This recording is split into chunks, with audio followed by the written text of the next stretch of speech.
Katie, you've been a victim of online abuse as well. Do you think we need tougher laws?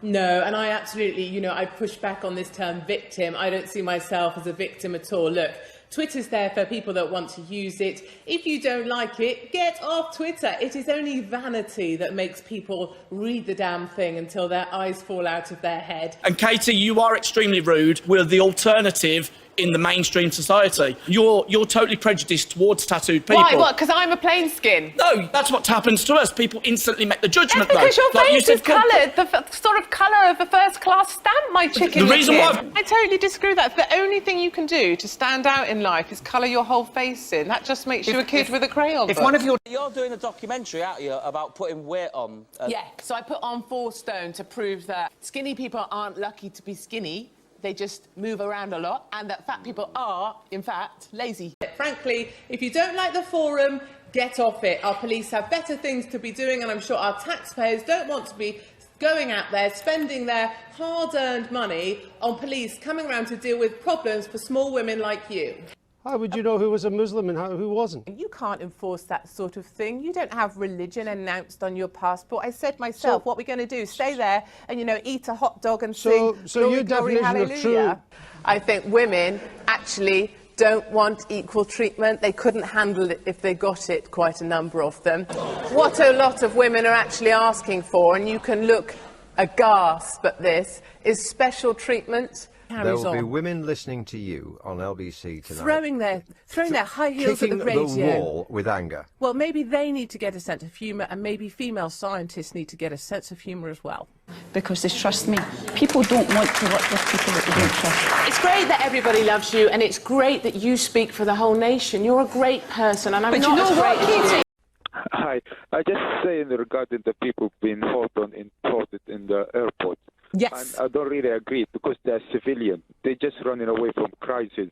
They try to get a safer place, to get a better life, to improve their life. If the United States refused, if Trump said, I'm not happy to allow the immigrants in my country, yes, or not helping them, at least, okay, ban the citizenship. Don't allow them to have the citizenship. Let them live along the society. Let them live their life, but with their own nationality, with their own Syrian nationality. As soon as the country is safe, they can go back. OK, Aman, can I ask you a question? Or Ayman, is it Ayman? I apologise. Ayman, yeah. I apologise. Let me ask you a question directly, and please don't take offence at the question. Why is it, help me understand, always help me, why is it we see Muslims running from Muslim countries to Christian countries for a better life? Does that not tell us something about Muslims, the religion of Islam? Why is it always Christian countries that need to save Muslim countries? Help me understand. It's at the moment, Muslim himself, there is issue inside Islam. There's issues between Sunni and Shia. There's so many issues that digs deep to a civil war. Islam. At the moment, Islam is not in the perfect shape, to be honest. No. Because of the division that we have, the division. Some of them, they say, you follow the West. Some of them, they say, no, you follow Islamic State. So there's so much division over there that causes us to go to civil war. But Ayman, if Islam is not in a perfect shape, which I respect your honesty, and there's divisions between Sunni and Shia and others, why then would America want to import those divisions? Why should America want those divisions on its shores? Why is it always Christian countries that need to import problems to solve them, when in fact if I tried to go over to a Muslim country, I would be seen as less and required to dress a certain way and have all the problems, the divisions put upon me if I went to a Muslim country? But somehow Christian countries are supposed to open their arms, open their borders and solve the problems of Islam. I'm really conflicted by trying to understand that. Isn't this rule, the fat tax, is because it's costing the airlines more? It is. It's perfectly practical. It's perfect business sense, which is why you can understand, darling. Are you not a bit confused that Gemma is agreeing with the business case of the airlines in terms of obesity? That's greed, Lynn, and that's just greed. Okay. Well, I think you're a perfect example of greed, Sweet Pea, because you weigh 25 stone. Actually, no, I'll tell you what, I will tell you actually why I am, because I have anxiety issues. I think this is just pure hatred. and there is no room for hatred in this society, I don't think, anymore. Ultimately, darling, ultimately, I have no hate. I have no hate. I have no hate. No, you do. You clearly do. Listen, darling, I look for the best in everyone. It's just that I so seldom find it. And you're looking in the wrong places. I'm looking at you right now. No, there is nothing but love in this studio. No, and seriously, and there's nothing but love also, for my you rules. don't know what people's stories are. Forget about the medical side. I'm not don't know in what their people's stories are. No, I haven't got time. I haven't got time for your stories. I'm going to look at you, make a quick assessment. Because you don't want to hear you don't even want to hear my argument. No, I don't. I'm about to shut you down. You're a raging, angry, fat person in a pink jacket. Absolutely, I can take you down in a fight anytime. You're going to fight me? I could take you down. Okay, let's do it. But hang on, guys, let's throw this in. I don't agree with what you say, so I am going to fight you. Do you not realise where you're going with this? This is How actually, did you get this big? This is actually to do with a hate crime.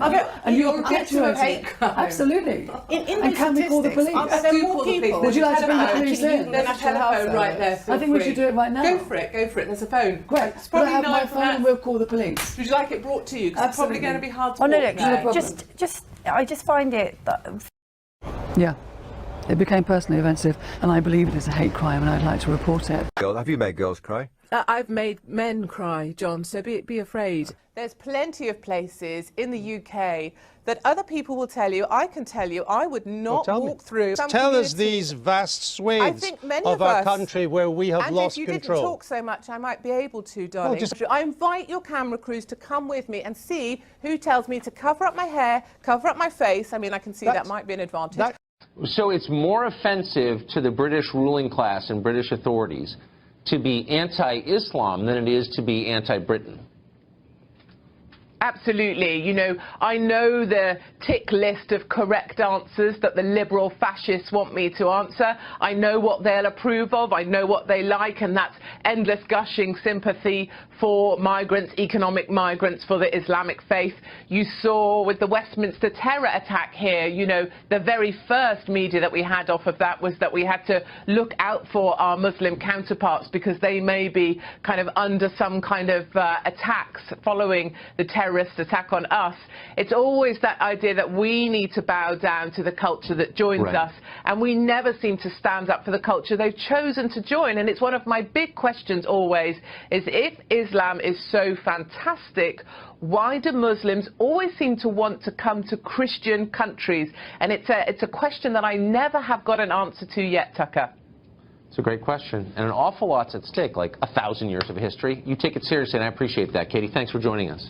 And I can't help but wonder why Muslims who come over here escaping the problems they have living under their religion don't leave that religion behind as well. I don't know why it is that we have, when we have done a survey over in the UK about a Muslim religion, Muslims say they don't want to integrate with Western society. They don't really want to integrate. They want to preserve the Muslim tradition, Islamic traditions. I struggle with that, of course, because that's something many of them were escaping, that division. So that's why I don't see why it's in Americans' interest to bring the divisions of Islam, to bring the divided religion that is Islam into the USA.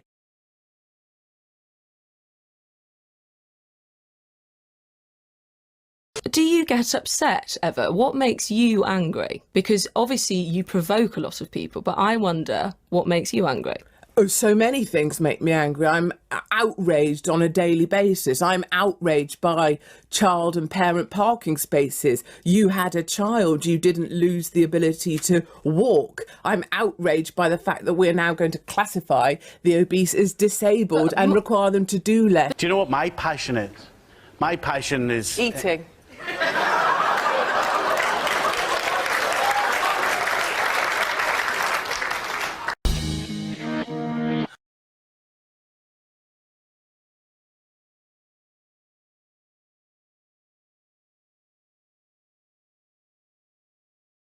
you not a bigoted, racist, Islamophobic, homophobic? I don't mind, you know, I say go for it. Like, if you like labels, go for it. If you can add an ist onto something and make me it, if that's your hobby, go crazy. Like, you're probably at home, you probably still live with your mum, you're probably in her spare room, your keyboard is definitely sticky, maybe give it a wipe sometime if you're really bored with your life. Like, you probably still, like, floss your teeth with your own toenails and eat your own earwax. I don't mind, but you're going to call me a racist, a fattist, love that one, an Islamophobe, whatever. I believe I'm none of those things. I can show you and demonstrate to you through argument, through what I do, through the stories that I've told, the columns I've written, I'm none of those things.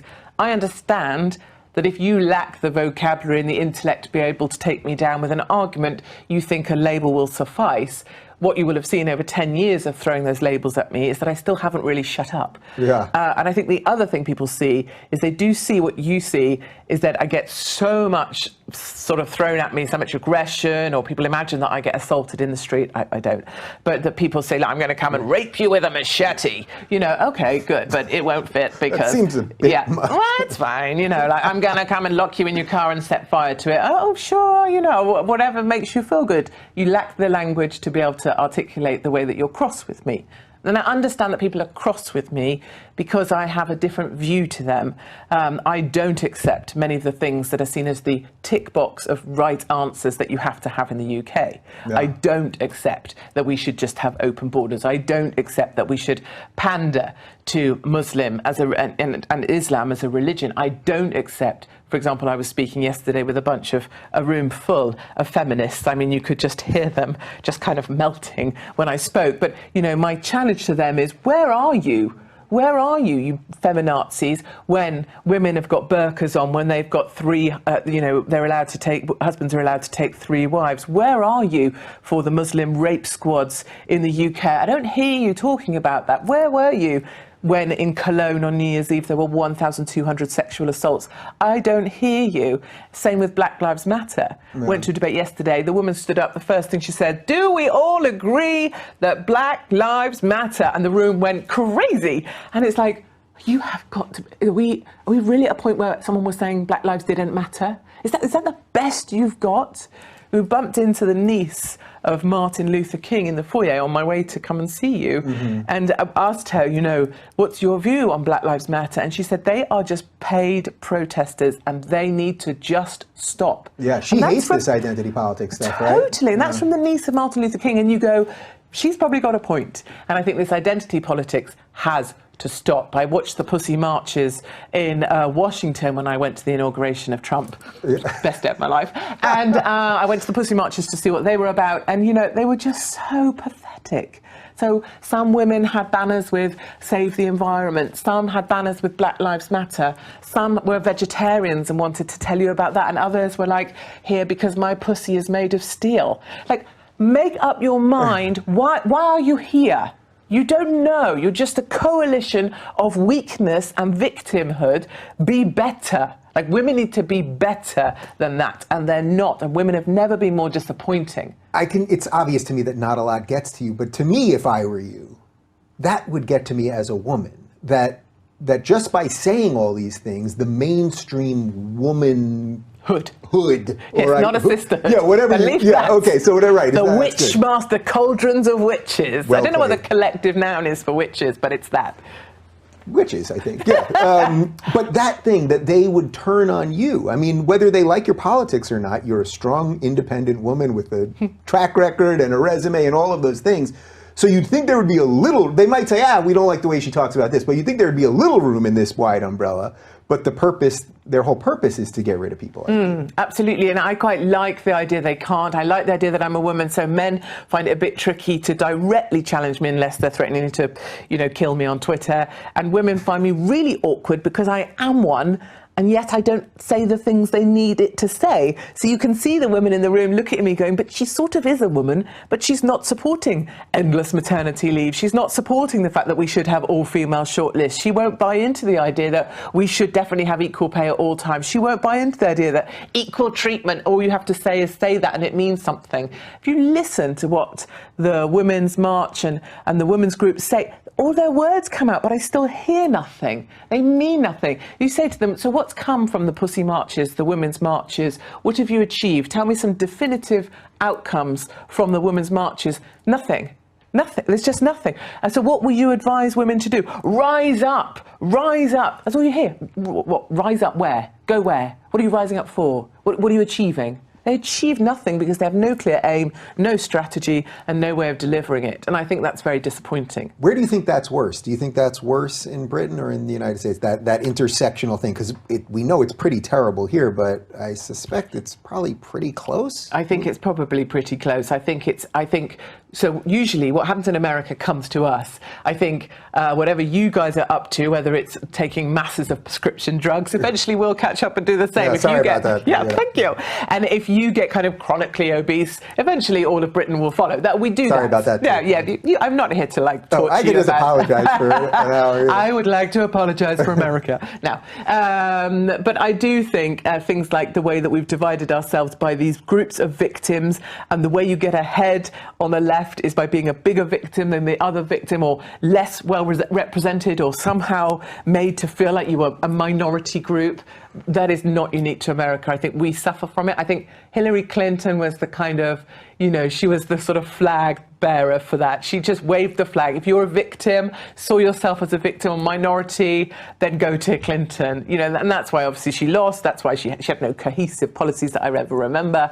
But that's definitely playing out in the UK. Young people, the first thing they identify with isn't their country or necessarily a political party. It's what their weakness is and how they can be more weak than the next person so that they own the victim status. And that is tragic.